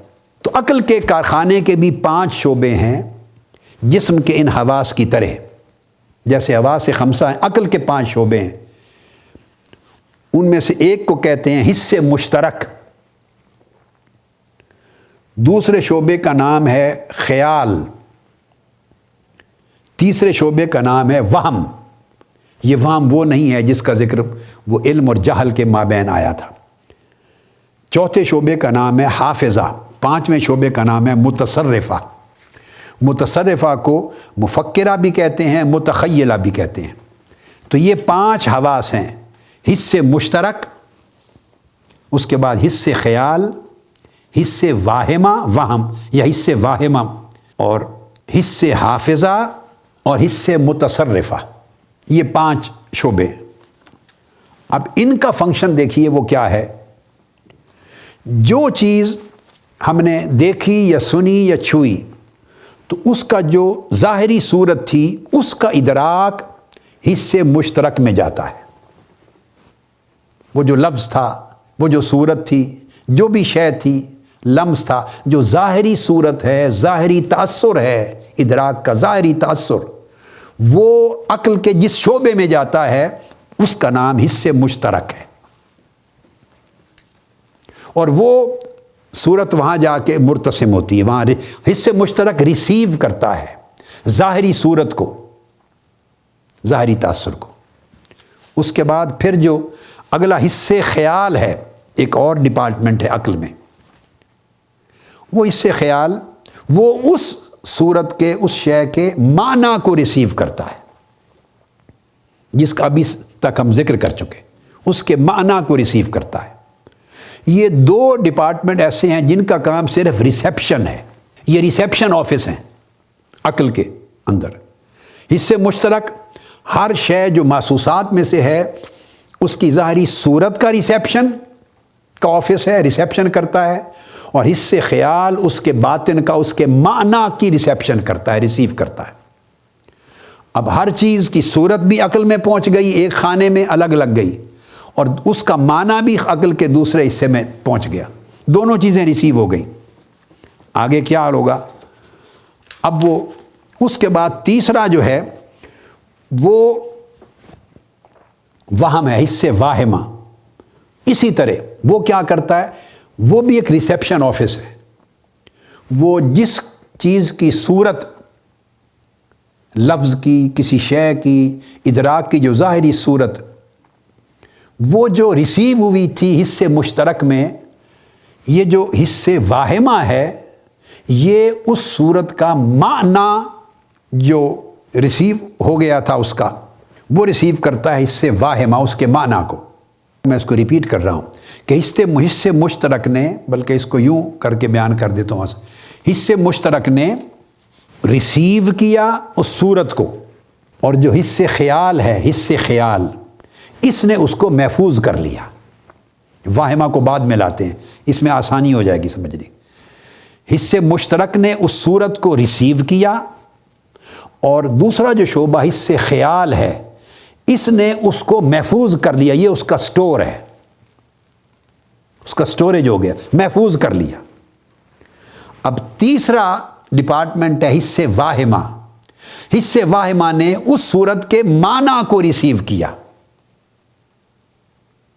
اس صورت کے معنی کو ریسیو کیا حصے واہمہ نے۔ اور پھر ایک چوتھا ڈپارٹمنٹ ہے حافظہ، حصے حافظہ۔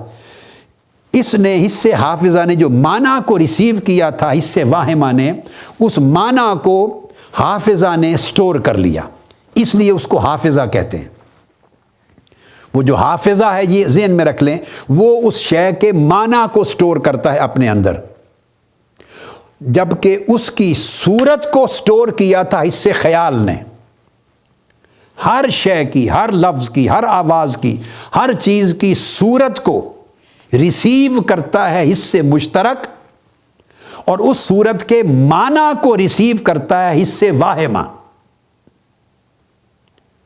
اور اس صورت کو سٹور کرتا ہے، محفوظ کرتا ہے حصے خیال، اور اس کے معنی کو سٹور کرتا ہے، محفوظ کرتا ہے حصے حافظہ، میموری۔ یہ 4 چیزیں ہیں۔ اب آپ نے دیکھا کہ ہر چیز کی ظاہری صورت، ہر آواز کی، ہر شے کی صورت بھی ریسیو ہو گئی تھی حصے مشترک میں، اور وہ حصے خیال میں سٹور بھی ہو گئی تھی، محفوظ بھی ہو گئی تھی۔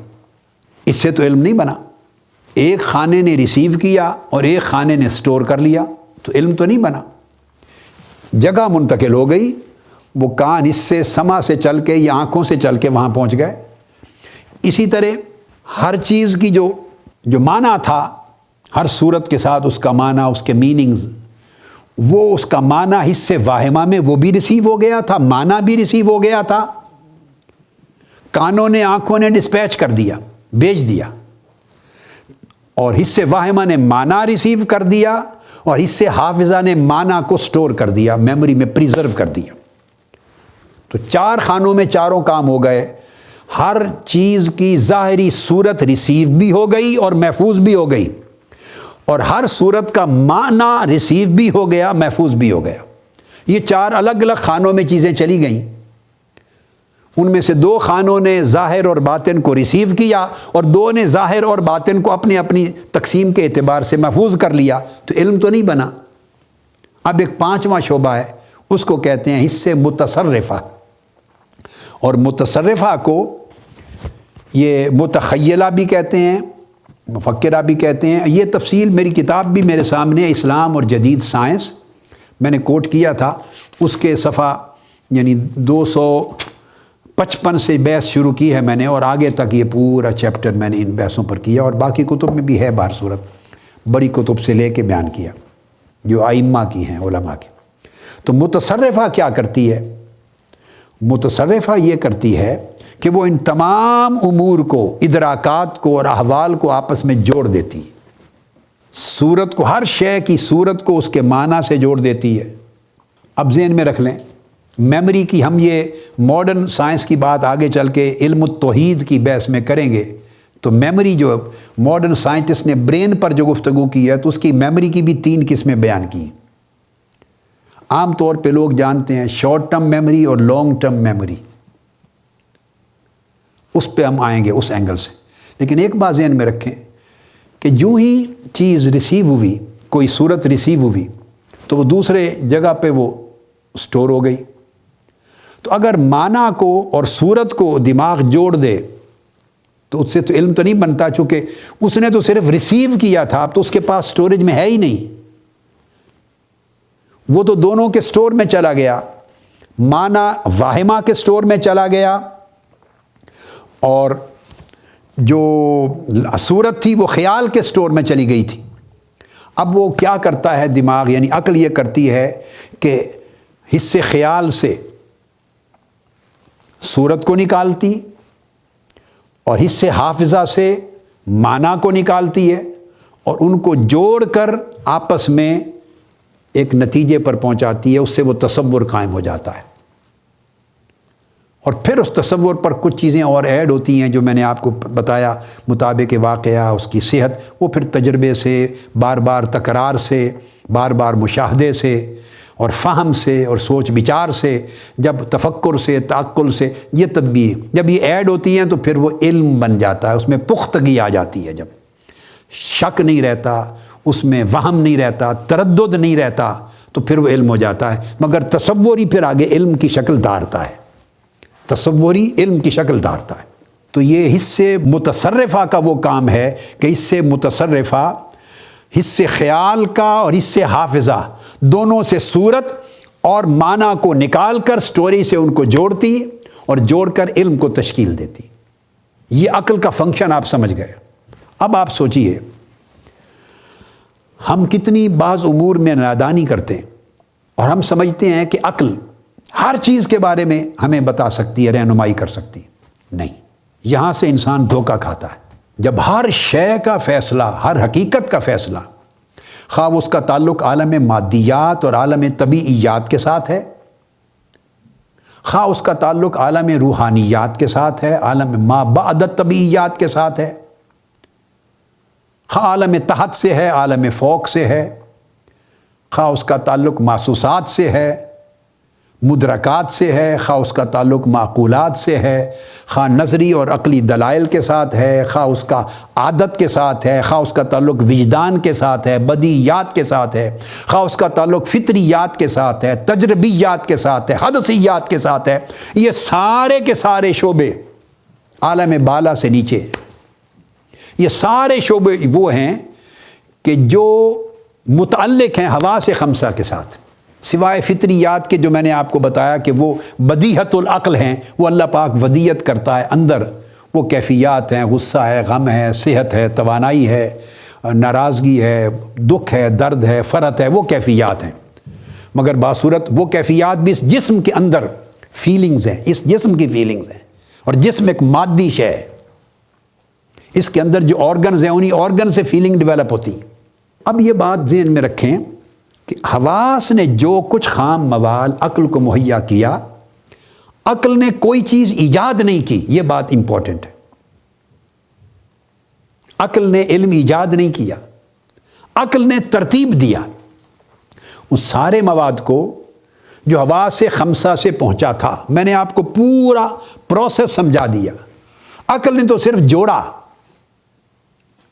اگر عقل نے صورت بھی نہیں بنائی، عقل کو صورت ریسیو ہوئی جو کان سے، آنکھ سے، ہاتھ سے، ناک سے، زبان سے ملی تھی، ظاہری صورت کسی شے کی، وہ ریسیو کی تھی عقل کی ایک شعبے نے، حصے مشترک نے۔ عقل نے تو اس کا معنی بھی نہیں سمجھا، معنی بھی جو چیز پانی جس چیز کے لیے کہا جاتا ہے، آنکھوں نے وہ یا لفظ نے پانی کا وہ معنی منتقل کیا تھا، عقل نے معنی بھی ریسیو کیا تھا۔ اس لیے اگر ایک شخص کسی ایسی جگہ پہ پیدا ہو جہاں پیدائش سے لے کر مرتے دم تک، وہ مر تو فوری جائے گا اگر پانی نہیں دیکھا اس نے، تو اس کو لفظ پانی سن کر اس کے معنی کا سمجھ بھی نہیں آئے گی۔ ایک آدمی اندھا پیدا ہوا تو وہ سفید، سیاہ، پیلا، نیلا رنگ میں تمیز ہی نہیں کر سکتا چونکہ اس کی آنکھ نے دیکھا ہی نہیں۔ ایک آدمی پیدائشی بہرا پیدا ہوا، وہ آواز کو سن ہی نہیں سکتا۔ اس لیے آپ نے دیکھا ہوگا بہت سے بچے جو پیدائشی بہرے پیدا ہوتے ہیں وہ گونگے بھی ہوتے ہیں، چونکہ بچہ جو بولتا ہے وہ سن کر بولنا سیکھتا ہے۔ وہ سنتا ہے کہ یہ ماں کہتی ہے ماما کہو، وہ ماما کا لفظ سنتا ہے، امی کا لفظ سنتا ہے، سن کے پھر وہ جب سال ڈیڑھ سال میں وہ زبان کھولتا ہے تو امی کا لفظ بولے گا۔ اللہ کا لفظ والدین سناتے ہیں تو وہ اللہ بولے گا۔ جو الفاظ وہ روز مرہ گھر میں سنتا ہے وہ الفاظ سن کر اسی سماعت سے اس کا بولنا بنتا ہے۔ وہ بولتا ہے، وہ پانی کہے گا، وہ جو کچھ اس کی سمجھ میں آئے گا، بعض چیز کو لفظ کوئی نہیں سمجھ سکتا تو الٹا پلٹا کر کے ایک لفظ بنا لیتا ہے، مگر اس کے پیچھے بھی ایک محسوسات کا سننا دیکھنے کی چیزیں ہیں، سنا ہوا ہے۔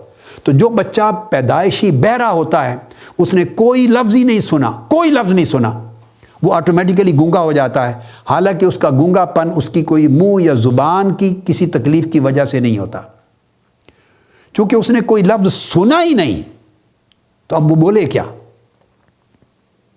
ہمارے کئی احباب ہیں، میں نے ان کی بیٹیاں ہیں مثلا، تو اس لیے پھر ٹریننگ دیتے ہیں۔ آپ دیکھتے ہیں کہ بہروں اور گونگوں کے لیے ایک باقاعدہ سکولز ہوتے ہیں، اسپیشلائز بچوں کے لیے اسپیشل سکولز ہوتے ہیں، اسپیشل چلڈرن کے لیے، تو وہ ان کو خاص طریقے سے وہ سکھاتے ہیں، ہاتھوں کے اشارے کے ساتھ بتا رہے ہوتے ہیں کہ وہ دماغ ان کی کسی چیز کو سمجھے۔ تو وہ گونگا اس لیے بن جاتا ہے کہ اس نے سنا نہیں۔ اگر مادرزاد نابینا ہے تو اس کو تمیز ان چیزوں کی نہیں ہوگی۔ کسی میں حصے شامہ پیدائشی طور پہ نہیں ہے، وہ خوشبو اور بدبو میں سونگھ کے تمیز ہی نہیں کر سکے گا۔ علی ذل قیاس حواس، جو کچھ اس نے حواس نے مہیا کیا، عقل نے ان کو ریسیو کیا۔ یہ بات بڑی امپورٹنٹ ہے، اس سے ایک نتیجہ اخذ کرنا چاہتا ہوں۔ عقل نے صرف ریسیو کیا، وہ ریسیور ہے، اور ریسیور اور آرگنائزر، ریسیور، پریزرور، آرگنائزر، تین فنکشن ہے عقل کے پاس۔ وہ صورت کو ریسیو کرتی ہے ایک شعبے میں، وہ معنی کو ریسیو کرتی ہے ایک شعبے میں، ایک شعبے میں صورت کو پریزرو کر لیتی ہے، محفوظ کرتی ہے، ایک شعبے میں معنی کو پریزرو کر لیتی ہے، اور بعد میں پریزروڈ جو صورتیں ہیں، صورت کو معنی سے جوڑ دیتی ہے۔ ادھر جو صورت حصے مشترک میں آئی تھی، اور محفوظ ہو گئی تھی حصے خیال میں، الگ الگ ڈپارٹمنٹ میں پڑے تھے۔ اب عقل کیا کرتی ہے کہ جو صورت ریسیو ہوئی حصے مشترک میں، اس کو اور اس کے معنی کو جو حصے واہمہ میں ریسیو ہوا، اس صورت کو اس کے معنی سے جوڑتی ہے۔ پانی، تو اس لفظ پانی کو جو معنی ہے، جس چیز کو پانی کہا جاتا ہے، اس کے تصور سے جوڑتی ہے، اس کے تاثر سے جوڑتی ہے۔ دودھ، تو دودھ کا جو لفظ ہے، اس آواز کو، ان حروف کی آواز کو، جس شے کو دودھ کہا جا رہا ہے اس معنی کے ساتھ جوڑتی ہے۔ تو اس سے مشترک اور اس سے واہمہ کا فنکشن ہوتا ہے، جڑ جاتے ہیں۔ تو اس طرح صورت کو معنی سے جوڑتی ہے عقل، اور اسی طرح پھر جو دونوں جگہ جو اس کے معنی پریزرو ہو گئے ہیں اور صورت پریزرو ہو گئی ہے، ان کو ساتھ عمل میں لاتی ہے۔ چونکہ اگر حصے خیال کے بعد حصے حافظہ وہ اگر اس کے ساتھ کام نہ کرے تو وہ جو محفوظ ہیں میموری سے، پھر اس کو جوڑنے میں وہ چیز منتشر اور مختلف ہو جائے گی۔ تو اس لیے صورت کو معنی سے جوڑتی ہے، اور پھر اس کے صورت کے محفوظ ہونے کی جگہ کو جو محفوظ وہاں سے، اور معنی کے محفوظ ہونے کی جگہ کو وہاں سے وہ پک اپ کرتی ہے۔ صورت کو اس کے حصے خیال سے پک اپ کرتی ہے، اور معنی کو حصے حافظہ سے عقل اٹھاتی ہے۔ دونوں کو اٹھا کر پھر صورت کو معنی سے جوڑتی ہے، اور جوڑ کر ان کے درمیان ایک ربط قائم کرتی ہے۔ وہ ربط ایک پورے تصور تک پہنچاتا ہے۔ وہ تصور آرگنائز ہو کر، ڈیولپ ہو کر پختگی کے ساتھ علم بنتا ہے۔ تو اگر صورت عقل کو نہ ملی تو عقل کچھ نہیں کرے گی، معنی عقل کو نہیں ملا، عقل کچھ نہیں کر سکتی۔ اور اگر بالفرض حصے خیال اور حصے حافظہ عقل کے خراب ہیں، اس کی میموری خراب ہے، شارٹ ٹرم بھی ریسیو ہوتے ہی زائل ہو جاتا ہے، پھر بھی وہ یادداشت میں نہیں رہے گی، تو علم ہی نہیں بن سکے گا۔ یہ سارے خانے بیک وقت کام کرتے ہیں۔ پانچویں خانے کے اندر حصے متصرفہ متخیلہ کے تحت چاروں شعبے کام کرتے ہیں۔ وہ شعبہ ان کا سربراہ ہے، وہ سب کو آپس میں جوڑتا ہے، مربوط کرتا ہے، منظم کرتا ہے، تو علم وجود میں آتا ہے۔ تو اب پتہ یہ چلا کہ اگر آنکھ نے کسی چیز کو دیکھا ہی نہیں تو اس کا تاثر بھی عقل کو منتقل نہیں ہوگا، نہ اس کی صورت نہ معنی۔ تو عقل اس شے کے بارے میں علم مہیا نہیں کر سکتی جس کو کبھی بھی آنکھ نے نہیں دیکھا۔ کان نے جس آواز کو سنا ہی نہیں، عقل اس کے بارے میں کوئی تصور اور پھر تصور کے بعد علم مہیا نہیں کر سکتی، چونکہ اس کو بنیادی طور پہ خام مواد ہی نہیں ملا۔ ناک نے جس چیز کو سونگا ہی نہیں، عقل اس کی خوشبو اور بدبو کے بارے میں کوئی تصور اور کوئی علم مہیا نہیں کر سکتی۔ ذائقے نے، زبان نے جس چیز کو نہیں چکھا، عقل اس کے بارے میں ذائقے کا کوئی علم اور تصور مہیا نہیں کر سکتی۔ ہاتھوں نے جس چیز کو نہیں چھوا، عقل اس کے نرم یا سخت ہونے کے بارے میں کوئی تاثر، تصور اور علم مہیا نہیں کر سکتی۔ نہ تاثر مہیا کر سکتی ہے، نہ تصور قائم کر سکتی ہے، نہ علم مہیا کر سکتی ہے۔ یہ ساری چیزیں عقل کے اندر جو ربط ہو رہا ہے اور منظم ہو رہی ہیں، یہ وہ مواد ہے جو سارا حواس خمسہ نے بھیجا ہے۔ تو جو چیز، اس کا مطلب یہ ہوا کہ محسوسات سے خارج ہے، وہ عقل ان کا ادراک نہیں کر سکتی، احاطہ نہیں کر سکتی، وہ معقولات میں نہیں آ سکتی۔ تو گویا تمام معقولات کی بنیاد محسوسات پر ہے، ہر معقول کی بنیاد محسوس پر ہے۔ عقل کے سارے تصورات اور عقل کے ساری معلومات، ان کا سارا انحصار مدرکات پر ہے۔ جو کچھ حواس بیچتے ہیں، عقل اسی مواد کو باہم مربوط کرتی اور منظم کر کے علم کی شکل دیتی۔ اب دیکھیے کہ ہم بعض امور میں، عقائد کے بعض معاملات میں، مثلا انسان کی حقیقت کیا ہے؟ میں نے دیکھا کئی بچے اس طرح سوچتے ہیں، انسان کی حقیقت کیا ہے، وہ کیوں پیدا کیا گیا؟ اب یہ بات تو آپ کو نہ آنکھ بتائے گی، آنکھ کو تو جو کچھ نظر آتا ہے اس کا تاثر بھیجی، میں نے پورا فینومینا آپ کو سمجھا دیا۔ نہ کان بتائیں گے، نہ زبان، نہ ناک، نہ ہاتھ۔ اس کو کس نے پیدا کیا؟ از خود پیدا ہو گیا۔ اس کی پیدائش کا مقصد کیا ہے؟ کائنات کی پیدائش کا مقصد کیا ہے؟ انسان اور کائنات کے درمیان کیا تعلق ہے، کیا ربط ہے؟ اس کا نظام کس نے بنایا؟ موت کے بعد کیا ہوگا؟ اب موت کے بعد کی زندگی نہ آنکھ نے دیکھی، نہ کان نے سنی، نہ ناک نے سونگی، نہ زبان نے چکھی، نہ ہاتھ نے چھوئی، تو کیا ہوگا؟ وہ تو قبر میں دبا کے آپ آ گئے۔ آپ نے تو اتنا ہی دیکھا کہ ایک میت تھا، ایک انسان تھا، مر گیا۔ وہ کیوں مرا؟ اس کی روح نکل گئی۔ وہ روح کیا تھی؟ وہ کہاں سے آئی تھی؟ کب ڈالی گئی تھی؟ وہ نکل کے اب کہاں گئی؟ آنے سے پہلے وہ روح کہاں تھی؟ اب نکلنے کے بعد کہاں ہے؟ اب مرنے کے بعد اس روح کا اور جسم کا بھی کوئی تعلق ہے یا نہیں؟ اگر تعلق ہے تو وہ کیسا ہے؟ اگر تعلق نہیں تو پھر جسم کا حال کیا ہوگا؟ روح کا حال کیا ہوگا؟ روح کس کس جگہ ٹھہری ہوئی ہے؟ پھر دوبارہ جی اٹھیں گے یا نہیں مرنے کے بعد؟ قیامت آئے گی۔ یہ سب چیزیں نہ آنکھ نے دیکھی، نہ کان نے سنی، نہ زبان نے چکھی، ناک نے سونگی، نہ ہاتھ نے چھوئی، یہ ہمارے مدرکات اور محسوسات سے خارج اور ماوراء ہیں، ہمارے حواس خمسہ کی صلاحیت سے بھی ماوراء ہیں۔ جب حواس خمسہ کی صلاحیت اور ادراک کی طاقت اور قوت اور استعداد سے ماوراء ہیں تو اس کا مطلب ہے ان کے بارے میں کوئی مواد حواس نے عقل کو بھیجا ہی نہیں۔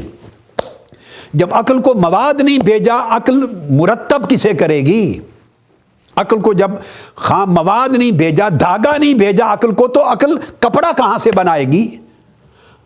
جب روئی نہیں بھیجی گئی، کاٹن روئی نہیں بھیجی، تو عقل دھاگا کہاں سے بنائے گی؟ جب عقل کے کارخانے میں دھاگا نہیں ڈالا گیا تو وہ عقل کپڑا کیسے بنے گی؟ را میٹیریل نہیں ڈالا گیا تو اس سے پروڈکٹ کیسے آئے گا؟ عقل کا کام تو اس حاصل ہونے والے را میٹیریل کو آپس میں مربوط کرنا، منظم کرنا اور اس کو ایک ریفائن کر کے ایک پروڈکٹ بنا کے ہمارے سپرد کر دینا ہے۔ وہ ڈیپینڈ کرتی ہے، ٹوٹلی ڈیپینڈنٹ ہے ہمارے حواس خمسہ کی، اور جو حقائق حواس خمسہ کے ادراک سے، صلاحیت سے ماوراء ہیں، عقل کبھی بھی ان کے بارے میں درست فیصلہ نہ دے سکی، نہ وہ آج دے رہی ہے، نہ کبھی دے گی۔ یہی وجہ ہے کہ جہاں جا کر عقل ناکام ہو جاتی ہے، حیرت زدہ ہو جاتی ہے، تحیر میں، استعجاب میں گم ہو جاتی ہے اور لا ادری کہتی ہے یا بندے کو گمراہ کر دیتی ہے اپنے خیالات کے ساتھ، وہاں اللہ رب العزت کی ہدایت نے بندے کا آ کے دامن تھاما ہے اور کہا کہ اے بندے اس سے آگے نہ چل، جیسے علامہ اقبال نے کہا گزر جا عقل سے آگے کہ یہ نور، عقل کو نور کہا ہے، نور روشنی دیتی ہے، مگر گزر جا عقل سے آگے کہ یہ نور، عقل منزل نہیں ہے، چراغ راہ ہے، منزل نہیں ہے۔ عقل راستے میں کھڑی ہے، جیسے حواس خمسہ راستے میں کھڑے تھے۔ نہ حواس خمسہ خود منزل تک پہنچا سکتے ہیں، نہ عقل منزل تک پہنچا سکتی ہے۔ ہاں، اس منزل تک پہنچاتی ہے جو عالم محسوسات کی منزل ہے، جو عالم مادیات کی منزل ہے، جو عالم معقولات کی منزل ہے۔ جہاں تک حواس کی رسائی ہے عقل وہاں تک آپ کو شناسائی دیتی ہے۔ یہ ایک اچھا جملہ ہے، جہاں تک حواس کی رسائی ہے عقل کی وہاں تک شناسائی ہے، یوں سمجھ لیں۔ اور جہاں حواس کی رسائی نہیں عقل کی وہاں تک شناسائی۔ عقل شناسا نہیں ہے، وہ کہتی ہے میں تمہیں کہاں سے بتاؤں؟ تم پوچھتے ہو کہ مرنے کے بعد کیا ہوگا، بھئی تیرے مرنے کے ساتھ تو میں بھی مر گئی۔ آنکھ سے پوچھتے ہو کیا ہوگا، آنکھ کہتی ہے جب موت واقع ہوئی تو میں بھی دیکھنے والی نہ رہی، کان بھی سننے والے نہ رہے، ناک سونگھنے والے نہ رہے، تو موت کے بعد کیا ہوگا میں نے تو نہ دیکھا، نہ سنا، نہ چکھا، نہ چھوا۔ عقل کہتی ہے بھئی جسم تیرے ساتھ آنکھوں اور کانوں کی طرح میں بھی مر گئی، میرا پورا برین کے اندر جو کچھ ہے وہ میں بھی خاک میں مل رہی ہوں، تو کیا ہوگا؟ تو میں تو اب میرے پاس تو حواس بھیجا کرتے تھے سامان، خام مواد، تو میں اس کو ریفائن کر کے، آرگنائز کر کے میں اس کو پروڈکٹ میں بدلا کرتی تھی۔ اب تو حواس مر گئے، میں بھی مر گئی، اب میں کیا بتاؤں کہ کیا ہوگا؟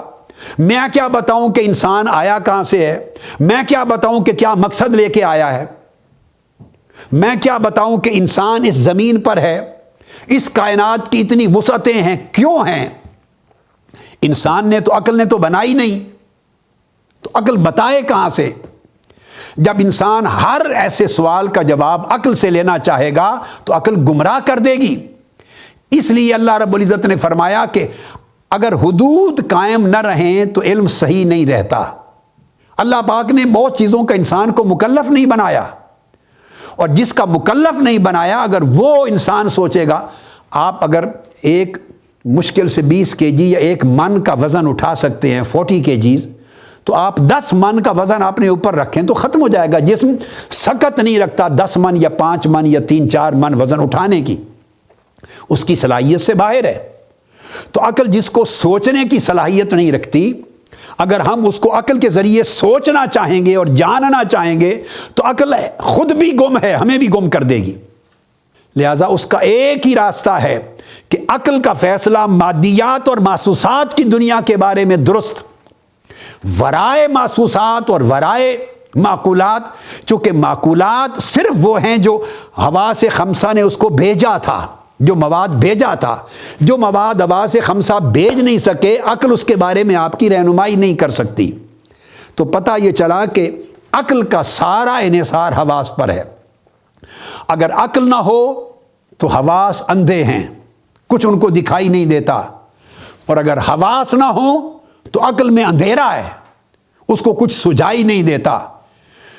تو حواس کی ادراکات کو ضرورت ہے کہ کوئی مرتب کرنے والا ہو تاکہ علم بنے، وہ عقل کام کرتی ہے، اور عقل کو علم بنانے کے لیے ضرورت ہے کہ حواس مواد بھیجیں تو میں ریفائن کر کے پروڈکٹ بناؤں۔ یہ دونوں آپس میں لازم و ملزوم ہیں۔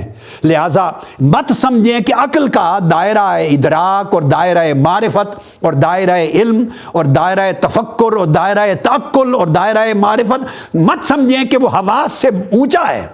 نہیں، کبھی ایسا پتہ نہیں چلتا، ہم عقلی دلائل سے سوچ رہے ہوتے ہیں، مگر وہ عقلی دلائل ان ساروں کے پیچھے ہماری زندگی کی عادتیں، فطریات ہوتے ہیں، وجدانیات ہوتے ہیں، تجربات ہوتے ہیں، اور یہ سارے تجربات حواس پر مبنی ہوتے ہیں۔ جو تعقل اور تدبر تفکر کی بات کرتے ہیں، وہ ساری چیزیں دراصل عالم محسوسات میں سے تشکیل دی ہوئی ہیں، جو عقل جن کی روشنی میں غور و فکر اور نظر و استدلال سے کام لیتی ہے۔ لہٰذا یہ آج ہم نے حواس خمسہ کے بعد عقل کا نظام، اس کی گفتگو اور پروسیس مکمل کیا، اور گفتگو یہاں پر ختم کی کہ جو چیز حواس کے ادراک سے باہر ہے، عقل ان کے بارے میں کوئی علم صحیح مہیا نہیں کر سکتی۔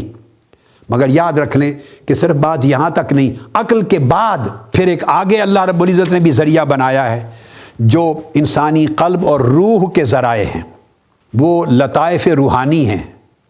جیسے جسم کے حواس خمسہ تھے، عقل کے حواس عقلی اور باطنی تھے، پھر آگے روح کے لطائف روحانی ہیں، اس سے ایک اور چشمہ پھر ہدایت کا کھلتا ہے۔ انشاءاللہ تعالی اگلی نشست میں گفتگو وہاں سے شروع کریں گے۔ اس لیے قرآن مجید میں اللہ رب العزت نے فرمایا کہ یہ بحث کرتے ہیں اللہ کی ذات و صفات کے بارے میں بغیر علم ولا ہدی ولا کتاب منیر۔ یہ بتایا کہ ان کے پاس نہ تو علم ہے، یعنی جو ذرائع علم کے تھے وہ بھی نہیں ہیں، اور پھر فرمایا اور نہ ہدایت ہے۔ تو پتہ چلا کہ ہدایت علم کے معروف ذرائع سے ہٹ کر بھی ایک اور ذریعہ ہے جہاں سے ہدایت ملتی ہے، اور اس کے بعد پھر درجہ ہے جس کو کتاب منیر علم بالوحی کا نام دیا گیا ہے۔ تو اگلی نشست میں انشاءاللہ ہم ہدایت پر اور آگے پھر کتاب منیر کی طرف جائیں گے۔ وما علینا الا البلاغ۔ والسلام علیکم ورحمۃ اللہ وبرکاتہ۔